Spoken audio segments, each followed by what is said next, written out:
Mesdames et messieurs, bonsoir et bienvenue sur ESAE TV. Voici le sommaire. La star béninoise Angélique Kidjo est à Cotonou depuis ce mardi 1er août 2023 dans le cadre du concert La Saga des Agodiers qui aura lieu le vendredi 4 août 2023. On en parle dans cette édition. L'intervention militaire de la CEDEAO au Niger sera la dernière option. C'est l'essentiel à retenir des propos du commissaire de la CEDEAO chargé des affaires politiques et de la sécurité au début de la réunion extraordinaire des chefs d'état-major ce mercredi 2 août 2023. Plus de détails dans ce 19h. Hors de nos frontières au Sénégal, un bébé a été retrouvé mort ce mardi 25 juillet 2023 dans des circonstances tragiques. Le bébé est celui d'un couple béninois résidant au Sénégal depuis 2 ans. Plus de détails dans un instant. L'École supérieure d'administration, d'économie, de journalisme et des métiers de l'audiovisuel ESAE offre de nouveaux challenges pour l'année universitaire 2023-2024. Étudiantes et étudiants, parents d'élèves nouveaux bacheliers, ESAE, c'est la garantie d'une formation de qualité à des conditions très avantageuses. À Gbedjromede, à Kpakpa, à Boumekalavi et Parakou, inscrivez-vous en administration générale, administration du travail et de la sécurité sociale, trésor et finances publiques, impôts, diplomatie et relations internationales, journalisme et métiers de l'audiovisuel, gestion des marchés publics, planification et développement local, sciences économiques, sciences juridiques et toutes les filières des sciences de gestion. ESAE vous offre des bourses, demi-bourses et de réductions pour les premières inscriptions dans toutes ces filières. Waouh! En licence 1, 2 et 3 et en master, bénéficiez jusqu'à 50% de réduction sur tous nos sites. N'est-ce pas génial? Infoline. ESAE Gbedjromede, 3e rue à droite en quittant le carrefour Le Jador pour la BIBE Jéricho ou au plus 229 90 93 65 21 98 98 14 00 à Kpakpa au plus 229 52 88 33 33 à Boumekalavi au plus 229 52 88 44 44 Parakou au plus 229 52 46 12 12. ESAE, l'excellence à un nom.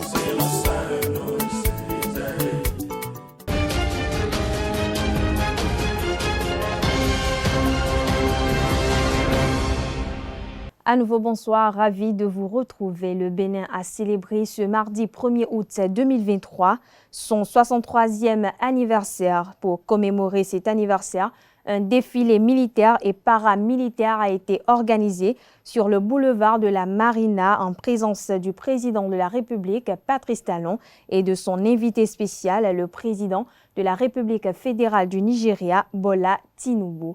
Revivez les moments forts de cette célébration.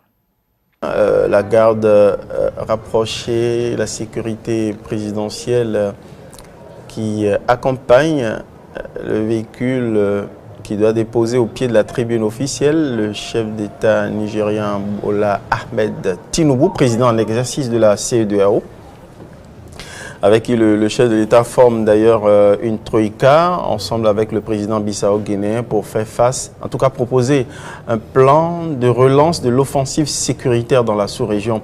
Parlant de sécurité et de stabilité, on est en plein dans le contexte avec le Niger. On croise les doigts en espérant une très bonne issue pour que les bruits de bottes et des armes se taisent pour une sérénité des populations, un développement serein. Le chef d'État nigérian qui est conduit au pied, à hauteur, à l'accueil, la vice-présidente de la République, Madame Tchabi Mariam Talata, vice-présidente de la République, grande chancelière, qui va accueillir... Et donc le chef d'État nigérien qui descend Absolument. de son véhicule. Sous les ovations. Le ministre d'État Abdoulaye Biachane, chargé de la coordination de l'action gouvernementale, le ministre des Affaires étrangères, aussi à l'accueil. De véritables vivats, il a du succès. Un accueil chaleureux. Un accueil très chaleureux. Très chaleureux. Échange quelques mots avec la vice-présidente. C'est un moment assez rare. On a rarement vu des chefs d'État nigériens venir honorer nos défilés militaires, en tout cas vivre avec nous, participer avec nous aux célébrations de la fête nationale. C'est un véritable coup diplomatique que le Bénin vient de réussir. En fait, moi, à titre personnel, j'avais souvent fait des commentaires pour dire qu'on ne peut pas rester à côté d'un pays aussi aussi puissant économiquement à tout point de vue, avec un marché aussi énorme, sans que le premier ou les principaux actes de coopération diplomatique ne soient orientés vers eh bien, ce pays. À la faveur de la montée au pouvoir démocratiquement de Bola Tinubu, eh bien, les choses se dessinent, se précisent, avec une relance de la coopération politique, économique, surtout. D'ailleurs, cette visite a été précédée par une délégation de la douane nigériane, conduite par, justement, je vous vois opiner, du chef, monsieur le contrôleur de première classe, Rouillet. On va revenir là-dessus, après la cérémonie, le défilé. On a d'ailleurs un élément témoin qu'on va commenter, justement à travers les enjeux de cette relance de la coopération économique entre le Bénin et le Nigeria à la bonne heure, dirait-on, en espérant que sont derrière nous désormais les moments de friction avec la fermeture des frontières. C'est heureux qu'il y ait ce dégel et la présence du chef d'État nigérien ici, Estelle Pazou, est de très bon augure. Voici à présent le détachement de la douane qui participe à ce avec 4 pelotons, dont un peloton de femmes. Following is the formation of the Customs Service, participating with 4 platoons, including 1 platoon of female customs.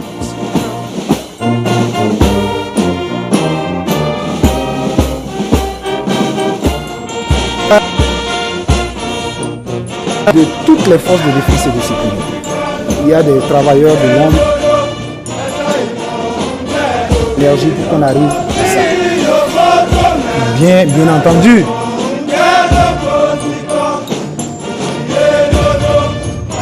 De sécurité intérieure qui est la...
Capitaine, une fierté pour vous, hein, ces différents appareils qui défilent.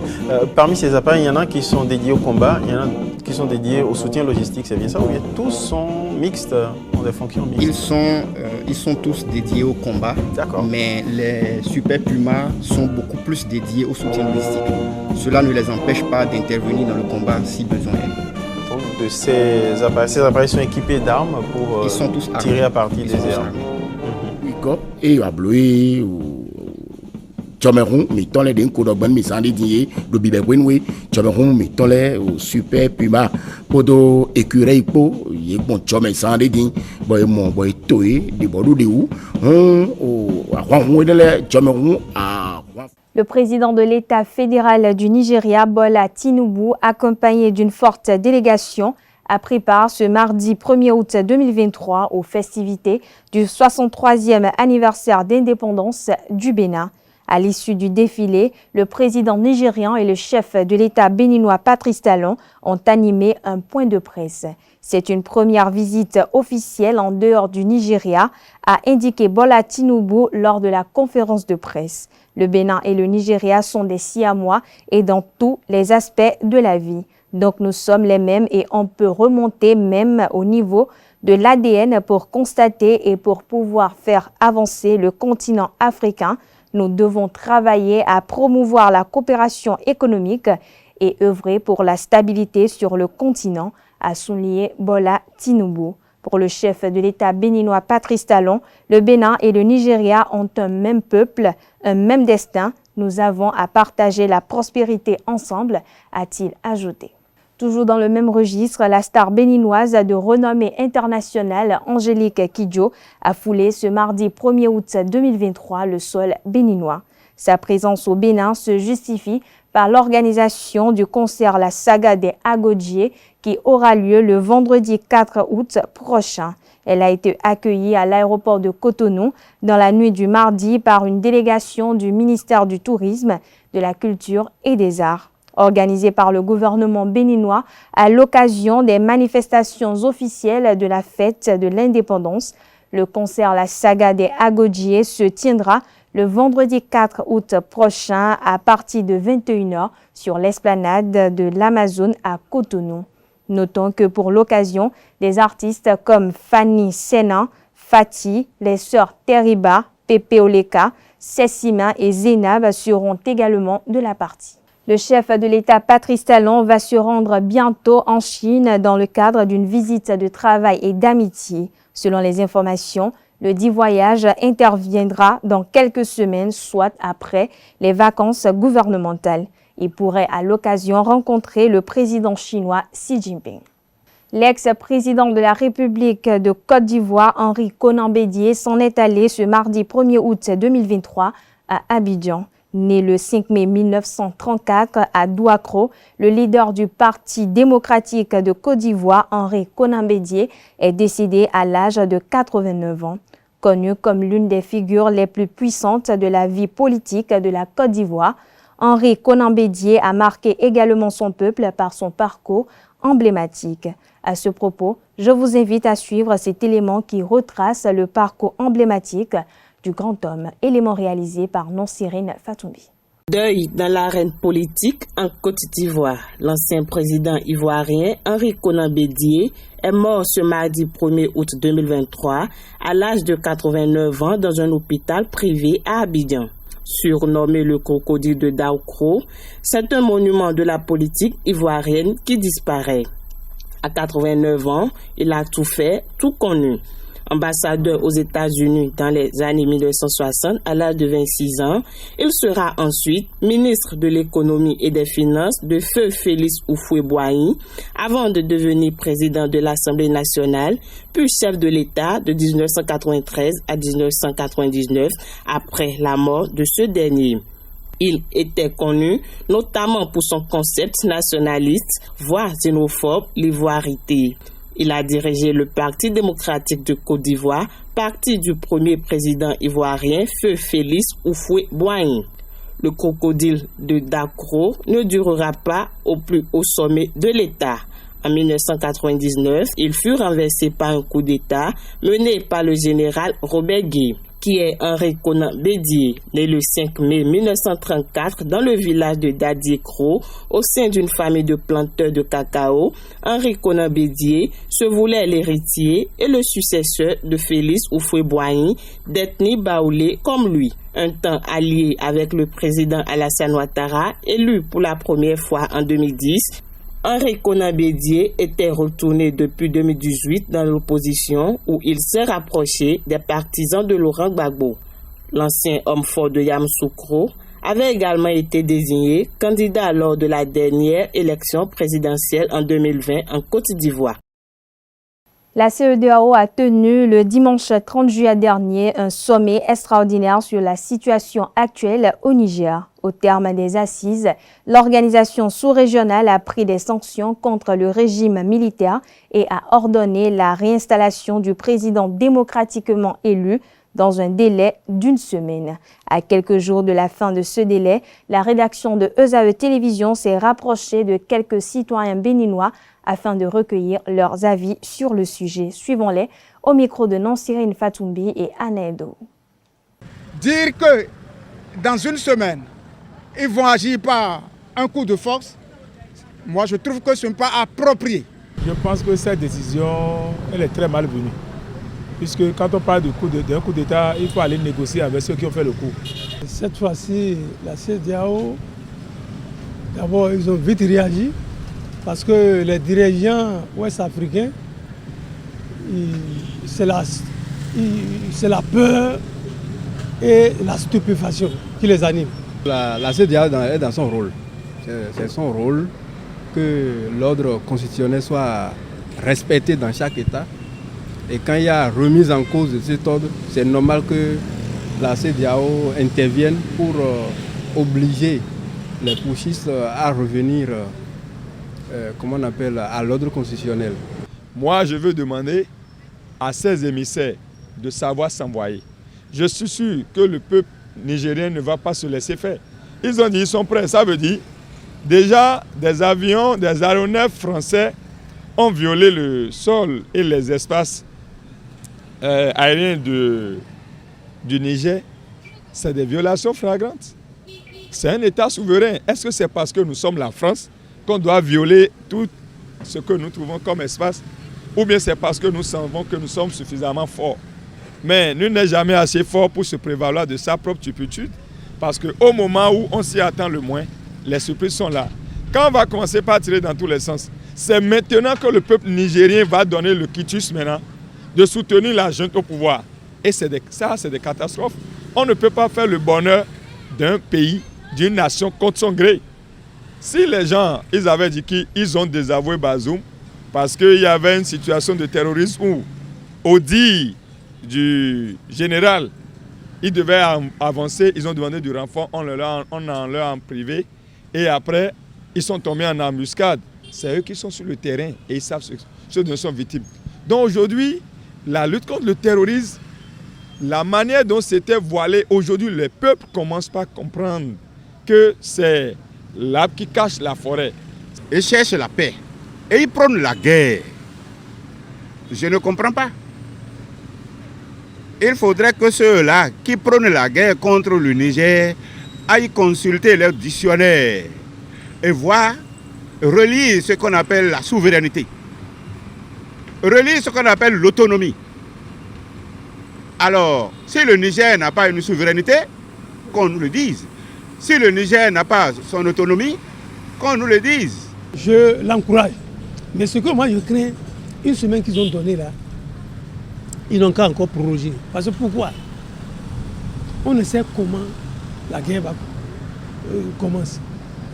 Vous pouvez même être fort, mais pour finir la guerre, ce n'est pas une chose facile. Nous, on a vu ce qui se passe entre la Russie et l'Ukraine. La Russie est très très forte. Mais jusqu'à présent, elle n'a pas pu vaincre l'Ukraine. Donc, les chefs de l'État, ils n'ont qu'à faire très attention. Ils veulent associer, c'est le Nigeria, c'est le nouveau chef de l'État. Ouais, il veut frapper. Non, on ne frappe pas comme ça. Les chefs de l'État, de la CEDEAO, sont bien intelligents pour négocier avec ces militaires et les faire partir comme ce qu'ils ont fait au temps de Gilbert Diendéré au Burkina Faso. Ils ont leur raison, mais leur donner 7 jours, je pense que on les avertit de se préparer. Les 7 jours-là, ce qui est sûr, les Nigériens aussi vont se préparer à aller à l'assaut. Et ce qui sera très grave pour la CEDEAO. Mais je n'en sais rien. S'ils peuvent réussir ça, tant mieux, mais ce n'est pas la meilleure solution. Ce qui concerne l'intervention militaire de la CEDEAO, moi je crois que c'est utopique. Hein. C'est sûr que les militaires qui sont au pouvoir ont déjà pris leurs dispositions. Donc ça va créer un drame dans le pays. Et les sanctions qu'ils veulent infliger, ça ne va pas toucher les militaires. Gel d'avoir, ils ont qu'à avoir. Non, gel d'avoir, l'interdiction de voyager, ça ne règle pas les problèmes. C'est le peuple qui va souffrir quand on va prendre les sanctions, les sanctions commerciales, fermer les frontières. Vous avez vu ce qui s'est passé au Mali.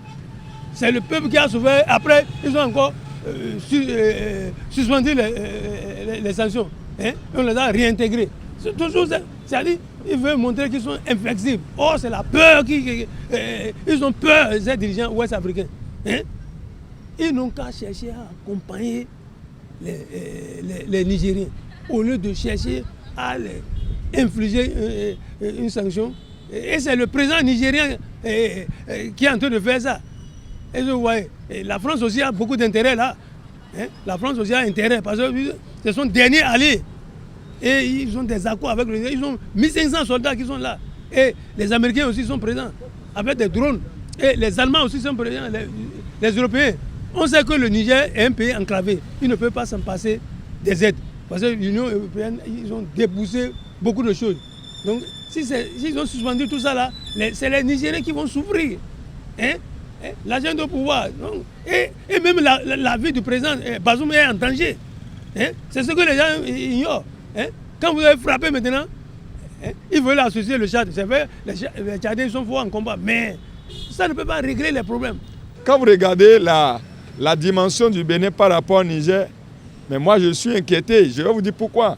Quand les crépitements de balles vont commencer au Niger, les forces, que ce soit les terroristes ou bien les forces régulières nigériennes, ils vont faire base arrière au Bénin directement. Ils tombent à Malanville.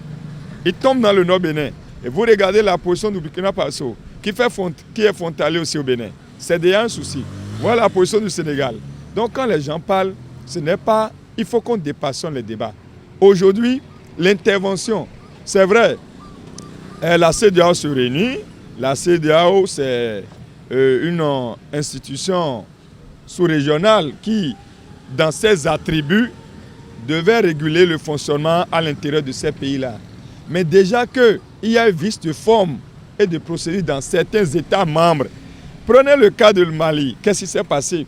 Quand il y a eu coup, le colonel Assimi Goïta était désavoué.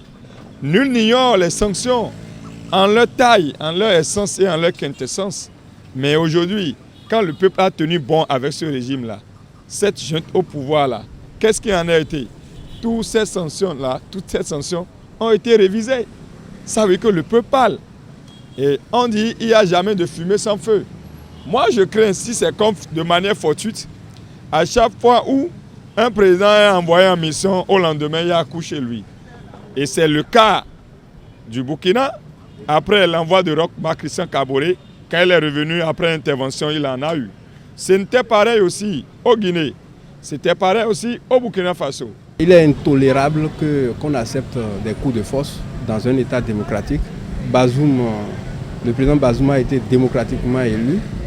Et donc la remise en cause de son mandat de cette manière-là est inacceptable, intolérable. Donc pour cela, je pense que la CEDEAO est dans son rôle. L'ultimatum d'une semaine. J'ai toujours eu à dire que je ne suis pas pour la violence et le sang. Bien sûr, les coups d'État en Afrique sont révolus. Mais il y a toujours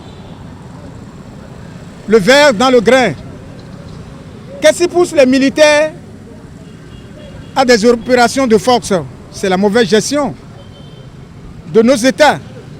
Remettre encore Bazoum là, c'est comme si jamais Bazoum revient, ceux qui ont commis ces forfaits là, ils deviendront quoi? C'est fini ça. Donc moi je ne crois pas à leur solution là. Je l'annonçais au sommaire de cette édition, un bébé a été retrouvé mort ce mardi 25 juillet 2023 dans des circonstances tragiques dans l'hôpital Abbas Ndao de Dakar au Sénégal. Le bébé est celui d'un couple béninois résidant au Sénégal depuis 2 ans. Né le dimanche 23 juillet 2023 à l'hôpital Abbas Ndao de Dakar, la fillette a été admise au service de néonatologie après sa naissance. Selon les informations du directeur de l'hôpital, la mort du bébé n'était pas naturelle. Comment le corps du bébé s'est retrouvé dans la machine à laver de l'hôpital? Est-ce que le bébé était déjà mort avant d'être mis dans la machine? Aucune réponse pour le moment. Pour l'heure, la police mène une enquête afin d'élucider cette affaire et situer au plus vite les responsabilités. On parle culture à présent. Black Santiago, le groupe musical béninois, est célébré dans une fiction sur Canal+ à travers la série Black Santiago Club. Dans la réalité, ce groupe a formé de nombreux artistes béninois. Découvrez ce récit de Valette Yves Gontran, alias Gobi, l'actuel chef du groupe. Il s'exprime au micro de Carles Kitoume. Donc, il était au Bénin quand il a voulu mettre du sang jeune un peu dans l'orchestre. Et c'est là qu'il m'a recruté. J'étais élève en classe de terminale. Donc, malgré que je continuais mes études, j'étais musicien et professionnel. Voilà, donc c'est comme ça que je suis entré dans Blaise Ndingo. Et jusqu'à aujourd'hui, je suis resté. Je suis resté fidèle à l'orchestre. Bayo Agongolo fait partie de la famille de Yassou Souza. Oui, il était son neveu. Il était son neveu. Les enfants de Bayo? Oui. Non, il a eu un fils qui commençait à faire la musique, mais rapidement, il a voyagé, il est allé en Allemagne, voilà. Oui, actuellement, j'ai mon fils qui est notre ingénieur de son. Dans Blaise Ndingo, je suis l'un des doyens, mais j'ai encore quelqu'un qui a intégré le groupe au même moment que moi. C'est qui? Christophe Kodi. C'est le chanteur Ali Valeur. C'est parce que quand on parle de l'accident, on ne cite que les 3 qui ont disparu au moment de l'accident. Mais nous avons eu beaucoup d'artistes qui sont partis, qui sont morts. Il y a Ali Valeur qui était un grand chanteur. Un bel album. Oui, oui. Qui n'a pas connu assez de succès. Voilà. Mais l'album est oui, oui, c'est moi qui étais l'arrangeur de son album. Sinon, il y a eu beaucoup d'artistes qui nous ont quittés comme ça dans Blaise Ndingo. Bon, nous avons la chance, nous sommes encore là aujourd'hui. Voilà. Jusqu'à aujourd'hui. Bon, c'est vrai qu'en février 1988, on a eu un accident. On allait au nord pour aller faire une tournée au nord. Et le 16 février 1988, on a fait un accident et le bus a fait des tonneaux. Et le chef d'orchestre était décédé. Miguelito, père, était aussi dans le bus. Eric Medrid. Donc il y avait ces 3 mois-là. Nous aussi, on était dans le bus. Voilà. Donc après, Bayo a pris la relève. Il a dirigé l'orchestre pendant 28 ans, mais j'étais toujours son adjoint pour diriger l'orchestre avec lui. Bon, maintenant, lui, il est parti par une petite maladie. Et puis voilà. Donc j'ai pris la relève parce qu'on ne veut pas laisser l'orchestre Blaise Ndingo disparaître de cette façon. Donc j'ai continué avec les musiciens et maintenant je recrute des jeunes pour mettre encore du sang neuf dans l'orchestre. Voilà. Donc actuellement, nous avons beaucoup de projets. Nous avons beaucoup de projets. Ben, je dirais, c'est peut-être, comment dire, c'est peut-être la chance que j'ai eue. Sinon, l'orchestre Blaise Ndingo n'a jamais traversé l'océan pour aller en Europe. Depuis le temps de Yassou Souza, le temps de Agongolo Bayo, mais moi j'ai pris l'orchestre, mais on a pu voyager, on a été au Quai Branly. Et c'est nous qui avions fait venir les objets d'art.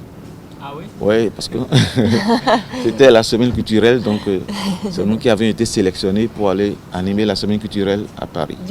Hors de nos frontières, l'intervention militaire de la CEDEAO au Niger sera la dernière option. C'est l'essentiel à retenir des propos du commissaire de la CEDEAO chargé des affaires politiques et de la sécurité au début de la réunion extraordinaire des chefs d'état-major ce mercredi 2 août 2023.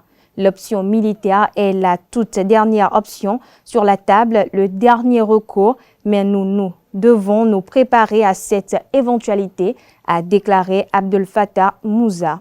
Les forces de défense et de sécurité des États membres de la CEDEAO sont réunies à Abuja au sujet de la situation à Niamey. Il s'agit d'une réunion extraordinaire de 3 jours, a annoncé un communiqué de la CEDEAO. Rappelons que la dite réunion ouverte ce mercredi 2 août devrait s'achever le vendredi 4 août prochain. Toujours à l'échelle internationale, aux États-Unis, l'ancien président Donald Trump a été inculpé ce mardi pour une 3e fois. Il est accusé d'avoir tenté d'inverser les résultats de l'élection présidentielle de 2020.